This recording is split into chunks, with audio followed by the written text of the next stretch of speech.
আসসালামু আলাইকুম। কেমন আছেন সবাই? যে যেখান থেকে ভিডিওটি দেখছেন আশা করি ভালো আছেন, সুস্থ আছেন। আমরাও ভালো আছি। চলে আসলাম নতুন একটি ভিডিওতে। তো এই তো আমি আজকে অন্যরকম একটা জিনিস নিয়ে চলে আসছি আপনাদের সামনে।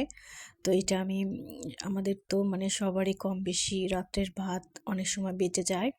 অনেক সময় না, ম্যাক্সিমাম সময় বেঁচে যায়। তো যাই হোক, সেই ভাতটা আমরা ফেলে না দিয়ে সেই ভাতটা আমরা রোদে কিন্তু শুকাতে পারি। শুকিয়ে আমরা মানে পরে এরকমভাবে ভেজে খেলে আসলে ভালোই লাগে, খারাপ না। নষ্ট করার থেকে এরকম করে একটু কষ্ট করে ভেজে রোদে শুকিয়ে তারপরে খেতে পারি। এটা আপনার চাউল ভাজার মতোই হয়, কিন্তু তেলে চাউল ভাজাটা যেরকম হয় ডুবন্ত তেলে, তো ওইরকম। আমি প্রথমে ভেবেছিলাম যে খুব একটা টেস্ট লাগবে না, তো না, এটা এতটাই খারাপ হয়নি, অনেক ভালোই লাগছে। নষ্ট করার থেকে তো এরকমভাবে খাওয়াই ভালো, তাই না?